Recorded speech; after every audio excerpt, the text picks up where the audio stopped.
Zhiyun Smooth Q3 or Zhiyun Smooth 4? Which one should you be getting? Well, let's find out. Hey, what's up guys, Julian from smartphonefilmmakingpro.com here, the ultimate online course about smartphone filmmaking. And today we will compare the two top-of-the-line smartphone gimbals from the company Zhiyun. And I have divided this comparison into 7 different categories, so let's not waste any more time and let's start with the first category. And that is price and packaging content. As of recording of this video, both gimbals cost around about $100. The Zhiyun Smooth Q3 can be bought with a minimum package where you only get the gimbal and a USB to USB Type-C cable. But generally speaking, I would recommend that you go for the bigger package where you get a carrying case and also a little table tripod and of course also a USB to USB Type-C cable. And if you go for this option, both gimbals are, as of recording of this video, about the same price. Also, when it comes to the package content and also to the case, both are very identical. The carrying case for the Smooth 4 is very huge, but it also offers a ton of protection. So in my opinion, there is no real edge to any one of those two. So I will call the first category a draw. Next category is the balancing part. And when you are using a smartphone gimbal, having the proper balance is very important because overall your shots are gonna be smoother and also the motors of the gimbal will have to work less. And this will lead to, smoother shots and also longer life of your gimbal.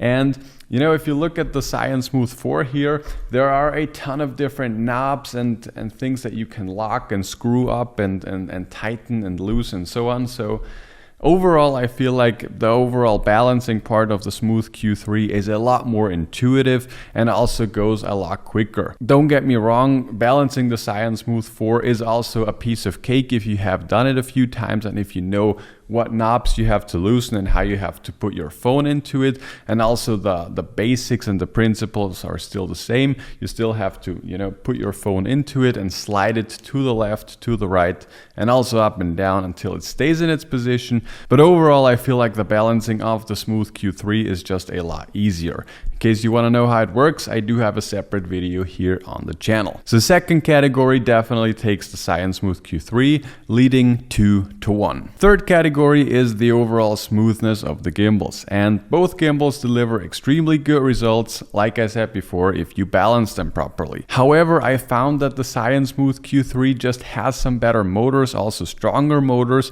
and that it does a better job when it comes to, balancing out your imperfections or smoothing out your imperfections when you're walking. Especially if you are running, I feel like the Smooth Q3 has the edge over the Smooth 4. So this category also definitely takes the Smooth Q3, taking the lead 3-1. Next category, the fourth category, is the visibility of your gimbal in the final shots. And what do I mean by that?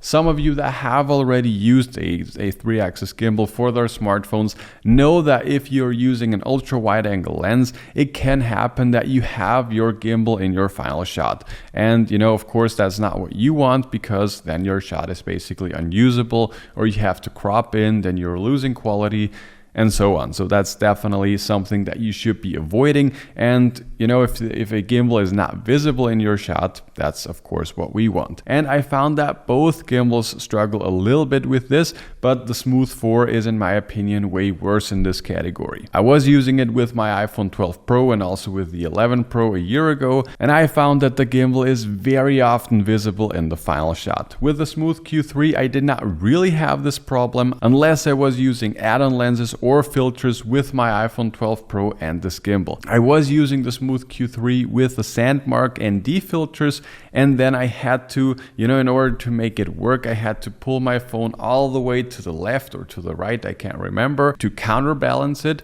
And the motors were still strong enough, they could handle this, but because I had to put my phone all the way to the side, I had it visible in the shot. So Both gimbals are not really great with this, but definitely the Smooth Q3 is doing way better. So this point also clearly goes to the Smooth Q3. And before we're coming to the Payload and also to the rest of the categories, I would like to talk very briefly about Smartphone Filmmaking Pro in case you are interested in filming with your smartphone. In case you want to step up your video quality, you should definitely check out our totally free webinar. It's 30 minutes long, it's jam-packed of value, and there I share with you the top 5 secrets to shooting cinematic videos with your smartphone. So if you're interested in that, if you want to bump up your quality, definitely make sure to check this out. It's the first link below that like button. But now let's come to the Payload. And like I said before, the Smooth 4 is a way older gimbal compared to the Smooth Q3, and technology is evolving. So the Smooth 4 has a payload of 210 grams, which should be good to go for most smartphones. However, if you're using a very big and a very heavy smartphone, like the Samsung Galaxy Note or an iPhone 12 Pro Max, for example, you will not be able to use this gimbal without any counterweights. Zhiyun does sell you some counterweights so that you can still use these super heavy phones, but it does not work out of the box. On the other hand, the Smooth Q3 is a newer gimbal and technology has evolved, and the payload also got bigger, and on paper this can carry up to 280 grams. Like I said before, I have tested this in real world scenarios with an iPhone 12 Pro and also some add-on lenses attached to it and also some filters, and I got it working with basically no real issues. After time, and in case there was also some wind, it did have some problems and it shut down sometimes, so that's definitely something that you have to keep in the back of your mind. If you're using heavier setups, these gimbals are probably not the way that you want to look into. I would probably look more towards a small DSLR gimbal, because then you can also attach some wireless audio and lenses and lights and so on. But in case you're just want to using a bigger smartphone like the iPhone 12 Pro Max, I think the Smooth Q3 is the way to go. But keep in mind, you can just use it naked without any add-ons. So also this category takes clearly the Smooth Q3. And the last category that I have for you is the overall ease of use. And you know, if you look at the Smooth 4 here, you can see there are a million different buttons and options and dials. And also on the back here, you can dial in certain things, and you also have a wheel and so on. So there are a ton of different options, but I feel like if you're just a family dad and you want to film your kids when they are on the beach or wherever they are, I feel like this can be a little complicated. Don't get me wrong, if you're using this and if you're mastering it and if you're spending a ton of time with it, you will definitely be able to know where all the buttons are and what they're doing, and you will be able to get some superb results with it.